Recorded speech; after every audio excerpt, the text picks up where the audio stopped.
Welcome to Jazzy Aroma. Hello friends, இன்னைக்கு நான் உங்களுக்கு செஞ்சு காமிக்க போற ரெசிபி ஒரு ஸ்ரீலங்கன் ரெசிபி தான். இது வந்து ஸ்ரீலங்கால வந்து ரொம்ப பாரம்பரியமா செய்யக்கூடிய ஒரு இனிப்பு பலகாரம் தான். இது காலை பிரேக்ஃபாஸ்டா அவங்க சாப்பிடுவாங்க. இதுக்கான பேர் வந்து லாவரியான்னு சொல்லுவாங்க. இது உண்மையிலே ரொம்ப சுலபமான ரெசிபி தான். நாம இடியாப்பம் எல்லாரும் செய்வோம் இல்லையா? அந்த இடியாப்பத்துக்குள்ளே பூரணை வச்சு சாப்பிட்டா எப்படி இருக்கும்? அதாவது நம்மளுடைய கொழுக்கட்டையை தான் இவங்க இடியாப்ப மெத்தடில் செஞ்சு உள்ளே பூரணை வச்சு செய்கிறாங்க. உண்மையிலே இது சாப்பிட்றதுக்கு ரொம்ப டேஸ்ட்டாக இருக்கும். காலை பிரேக்ஃபாஸ்ட்டாக அவங்க சாப்பிட்றாங்க. நம்ம ஈவினிங் ஸ்நாக்ஸாக கூட டீக்கு எல்லாமே சாப்பிட்லாம். உண்மையிலே ரொம்ப டேஸ்ட்டாக இருக்கும். இது எப்படி செய்யலாங்கிறத வாங்க வீடியோக்குள்ளே போய் பார்க்கலாம். லாவரியா செய்கிறதுக்கு முதல்ல நம்ம பூரணம் செய்யணும். உள்ளே வைக்கிறதுக்கான பூரணம் வந்து எப்படி செய்யலாங்கிறத பார்க்கலாம். அதுக்கு ஒரு குக்கர் எடுத்துக்கிறேன். குக்கர் எடுத்துகிட்டு ஒரு 1/4 கப் அளவுக்கு கடலைப்பருப்பை வந்து சேர்த்துக்கோங்க. கடலைப்பருப்பை வந்து வாஷ் பண்ணிவிட்டு ஒரு 1/2 டம்ளர் அளவுக்கு தண்ணியை சேர்த்துக்கோங்க. தண்ணியை சேர்த்துட்டு குக்கரை மூடி ஒரு 3 விசில் வச்சு எடுத்தோன்னா நம்மளுடைய கடலைப்பருப்பு வந்து நல்லா வெந்துடும். இப்போ வந்து தேங்காய் வந்து நான் வந்து ஒரு மிக்ஸி ஜாரில் வந்து இப்போ அரைச்சி எடுத்துக்கலாம். அதுக்கு வந்து ஒரு 1/4 கப் அளவுக்கு நான் தேங்காய் வந்து எடுத்துருக்கிறேன். அதில் வந்து ஒரு 2 ஏலக்காய் சேர்த்துட்டு மிக்சியில் போட்டு தேங்காய் பூவாட்டம் நம்ம வந்து திருக்கி எடுத்துக்கலாம். இப்போ பாருங்கள், தேங்காய் பூ மாதிரி நான் நல்லா அரைச்சி எடுத்து வச்சுருக்கேன். இதை ஒரு பவுலில் மாற்றி எடுத்து வச்சுக்கலாம்.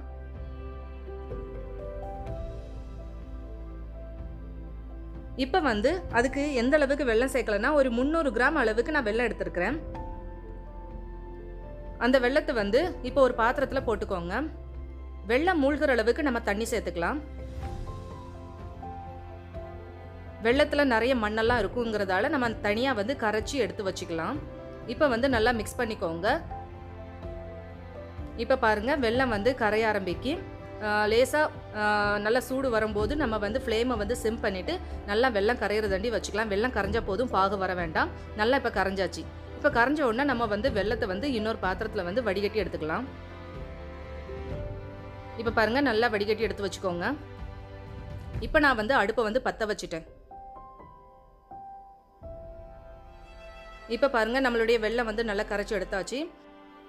நம்ம ஏற்கனவே குக்கரில் வேக வச்சு வச்சுருந்தோம் இல்லையா கடலைப்பருப்பு, அதைத்தான் நான் தண்ணியை வடித்து எடுத்து மிக்சியில் போட்டு ஒரு திருக்கி எடுத்து வச்சுருக்கேன். லைட்டாக அரைச்சி எடுத்தால் போதும். தண்ணிலாம் சேர்க்காமல் அரைச்சி எடுத்து வச்சுட்டு நம்ம வெள்ளைப்பகோட சேர்த்துக்கோங்க. அதோட நம்ம துருவி எடுத்து வச்சு அந்த தேங்காவையும் சேர்த்துக்கோங்க. சேர்த்துட்டு நல்லா கலந்து விடுங்க. ஏலக்காத்தூள் நம்ம தனியாக சேர்க்க வேண்டாம். ஏற்கனவே தேங்காவோடு சேர்த்து அரைச்சிருக்கோங்கிறதால தனியாக சேர்க்க தேவையில்லை. நல்லா வந்து தண்ணியெல்லாம் வத்துற அளவுக்கு நல்லா மிக்ஸ் பண்ணி விடணும். இல்லைன்னா கொஞ்சம் தண்ணியாக இருந்துச்சுன்னா நம்மளுக்கு இடியாப்பத்திலேருந்து மெல்ட் ஆகி வெளியில் வந்துடும். அதனால் அந்த மாதிரி இல்லாமல் நல்லா கெட்டியாக பூரணம் வர்ற அளவுக்கு நல்லா மிக்ஸ் பண்ணி எடுத்து வச்சுக்கோங்க. இப்போ இந்த டயத்தில் நம்ம இடியாப்ப மாவு வந்து எப்படி மிக்ஸ் பண்ணலாங்கிறத பார்க்கலாம். அதுக்கு நான் ஒரு பவுலில் வந்து ஒரு 2.5 கப் அளவுக்கு வந்து இடியாப்ப மாவு எடுத்து வச்சுருக்கேன். இப்போ அதுக்கு தேவையான அளவுக்கு கொஞ்சம் 1/2 ஸ்பூன் அளவுக்கு உப்பு சேர்த்துக்கோங்க. 1 டேபிள் ஸ்பூன் அளவுக்கு ஆயில் சேர்த்துக்கோங்க. சேர்த்துட்டு நல்லா இந்த கரண்டி காம்பை வச்சு நல்லா கிளறி விட்டுக்கோங்க. இடியாப்பத்துக்கு எப்போதுமே நம்மளுக்கு வந்து நல்லா கொதிக்கிற நிலையில் உள்ள தண்ணி தான் சேர்க்கணும். அப்போ தான் இடியாப்பம் நல்லா ஈஸியாக சாஃப்டாக புளிய வரும். அந்த அளவுக்கு நான் கொதிக்க வச்சிருக்க தண்ணியை வந்து கொஞ்சம் கொஞ்சமாக சேர்த்து வந்து நல்லா மிக்ஸ் பண்ணிக்கிறேன். ஒரே டயத்தில் மிக்ஸ் பண்ணிக்கிட்டிங்கன்னா நம்மளுக்கு வந்து மாவு வந்து அரிசி மாவு வந்து வெந்து கொடுக்காது. அப்புறம் இடியாப்பம் வந்து புளியறதுக்கு நல்லா வராது. அப்புறம் ரொம்ப டைட் ஆயிரும். மாவும் வெந்தால் தான் நம்மளுக்கு நல்லா வரும். அதனால் கொஞ்சம் கொஞ்சமாக தண்ணியை ஊற்றி நல்லா கலந்து விட்டுக்கோங்க. இப்போ பாருங்கள், நம்மளுடைய மாவு வந்து சரியான முறையில் வந்து நல்லா மிக்ஸ் பண்ணி வச்சாச்சு. இந்த அளவுக்கு சாஃப்டாக நம்ம வந்து பிசைஞ்சு வச்சுக்கணும். ரொம்ப டைட்டாக பிசைஞ்சாலும் நம்மளுக்கு புளிய வராது. இந்த அளவுக்கு சாஃப்டாக பிசைஞ்சு வச்சா தான் நம்மளுக்கு புளியறதுக்கும் ஈஸியாக இருக்கும். இடியாப்பமும் நல்லா வரும். பாருங்கள், இந்த அளவுக்கு நல்லா ஒன்று திரண்டு நம்ம நல்லா அதுக்கப்புறம் கையால் நல்லா மிக்ஸ் பண்ணி எடுத்து வச்சுக்கணும். கையில் வந்து ஒட்டுற மாதிரி இருந்தால் லேசாக ஆயில் தடவிட்டு மிக்ஸ் பண்ணி எடுத்து வச்சுக்கோங்க.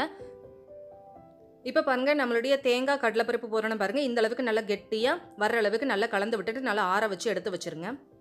இப்போ பாருங்கள், இடியாப்பம் வச்சு நான் எடுத்துருக்கிறேன். அதில் வந்து நல்லா ஆயில் அப்ளை பண்ணி ரெடி பண்ணி வச்சுருக்கேன். அதுக்கப்புறம் நம்ம ரெடி பண்ணி வச்ச இடியாப்ப மாவை இந்த மாதிரி உருண்டையாக உருட்டி நல்லா இந்த மாதிரி குழலுக்குள்ளே அச்சுக்குள்ளே போட்டு வச்சுக்கோங்க. நான் அதுக்கு வந்து ஒரு வாழை இலையில் வந்து போட்டு தான் செய்ய போகிறேன். வாழை இலையில் போட்டு செஞ்சால் தான் நம்மளுக்கு வந்து இந்த இடியாப்பம் வந்து சுற்றிட்டு நம்மளுக்கு மடக்கிறதுக்கு ஒட்டாமல் வரும்.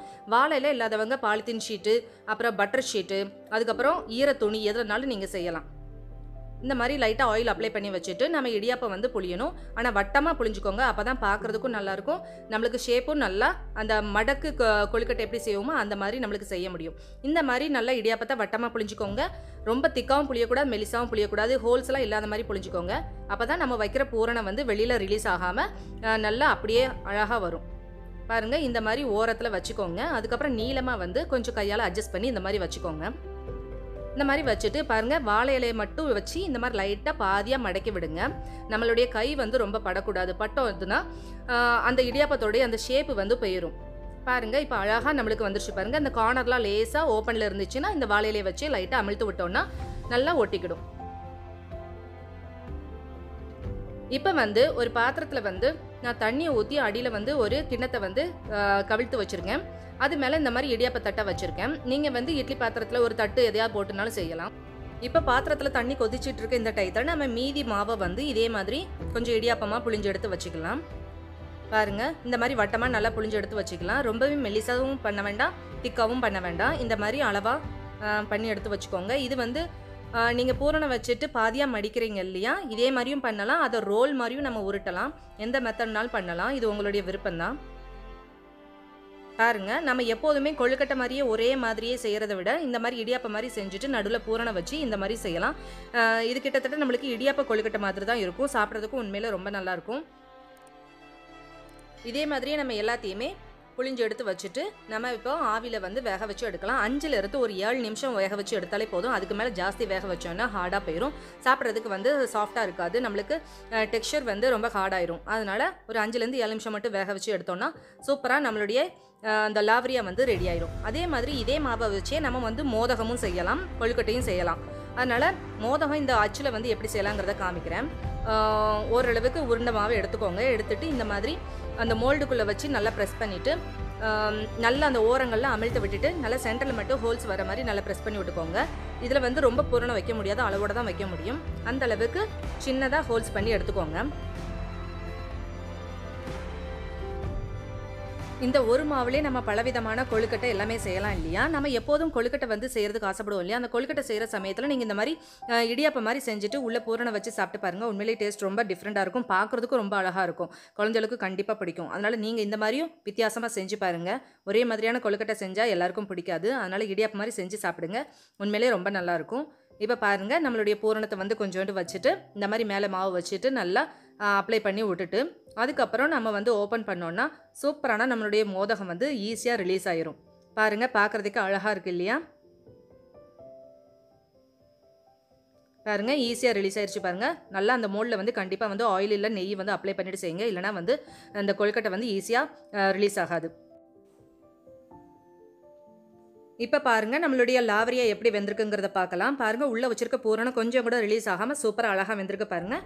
இப்போ அடுத்த செட்டு மோதகமும் லாவரியாவும் வேக வச்சு எடுத்தோம்னா நம்மளுடைய சூப்பரான லாவரியா ஸ்ரீலங்கன் ரெசிபி வந்து சூப்பராக ரெடி ஆயிரும். இந்த ரெசிபி உங்களுக்கு பிடிச்சிருந்துச்சுன்னா உங்கள் ஃப்ரெண்ட்ஸுக்கு ஷேர் பண்ணுங்கள், லைக் பண்ணுங்கள், கமெண்ட் பண்ணுங்கள், சப்ஸ்கிரைப் பண்ண மறந்துடாதீங்க. உங்களை நெக்ஸ்ட் வீடியோவில் சந்திக்கும் வரை பாய் அண்ட் தேங்க்யூ.